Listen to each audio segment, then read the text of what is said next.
and they wanted to medicate me every day. You realize, like, they could have just switched to medication and I wouldn't be here.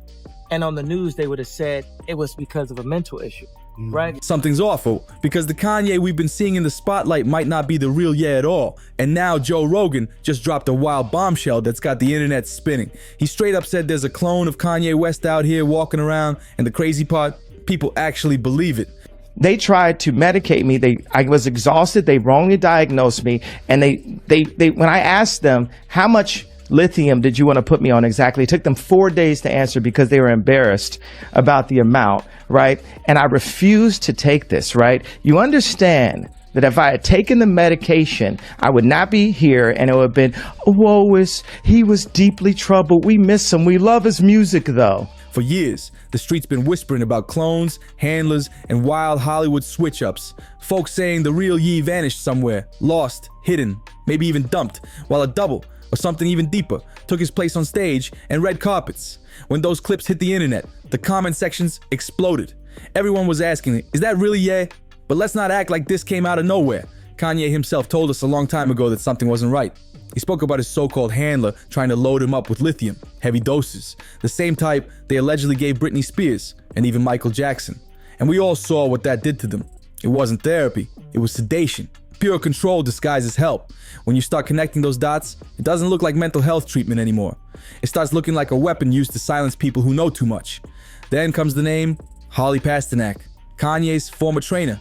But this man wasn't acting like any regular trainer. He literally threatened to have Kanye locked up and institutionalized again, like he had that kind of power over him. Let that sink in for a second. A trainer threatening to throw a global superstar back into a hospital. I was working on my PhD on exercise physiology and nutrition, got recruited by the military to help run essentially the superhuman lab, this laboratory called the Defense and Civil Institute of Environmental Medicine. And the area that I was interested in was how food affect muscular performance.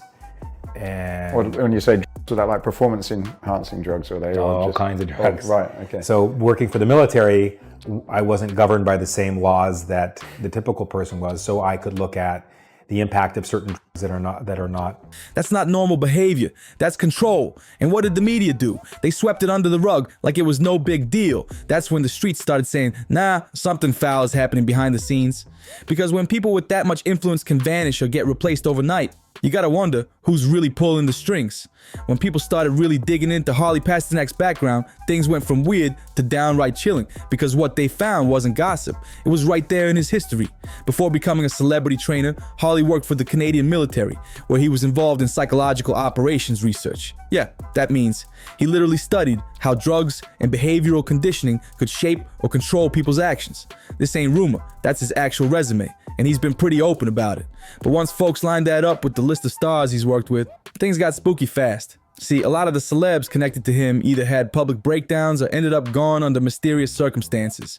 We're talking about names like Mac Miller, Brittany Murphy, and the one that hit the hardest, Aaron Carter. Aaron was found dead in his bathtub on November 5th, 2022. The official story? They said it was an accidental drowning caused by substances in his system. But here's where it gets wild. Just one day before he died, Aaron had jumped on X and sent out a message directly to Ye saying, "Yo, Kanye, let's talk man to man." Now that right there had everyone's jaw on the floor. And then, right after Aaron's passing made headlines, Kanye showed up in an interview and dropped another bomb, implying that Aaron might have been silenced because he wanted to meet and talk about a Harley Pasternak. That's when people started connecting dots and asking if this was all just tragic coincidence, or if something much darker was at play. I don't care who you are. I ain't taking no slice from nobody, right? I ain't taking no slice from nobody. It's God. That's the only person that I serve. My mom ain't here. My mama was sacrificed. Me too. You understand? Yeah. I'm Christian too. Michael Jordan, what about him? His daddy, right? Mhm. Bill Cosby, his son, right? Dr. Dre, his son.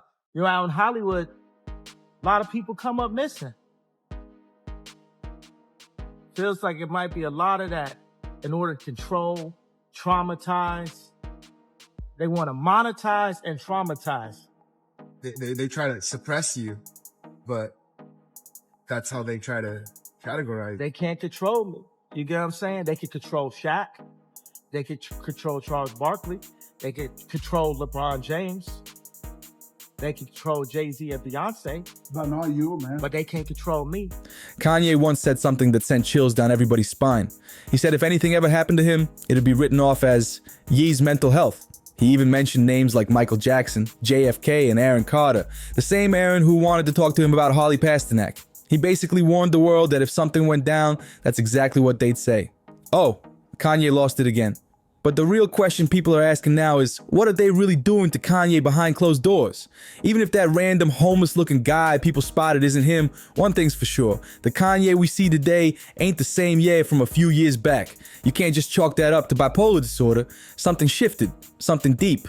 The talk in the streets isn't that he was cloned in some sci-fi lab, but that the real Ye might have been heavily medicated, isolated, and completely controlled right after he started exposing the things Hollywood doesn't want people speaking about. And they wanted to medicate me every day. You realize, like, they could have just switched to medication and I wouldn't be here.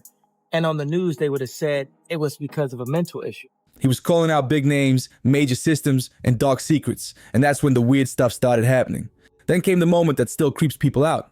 In December 2022, Kanye told the paparazzi straight to their faces, "If I disappear and come back, that won't be me." Everyone laughed it off at first, like it was just another wild Ye moment.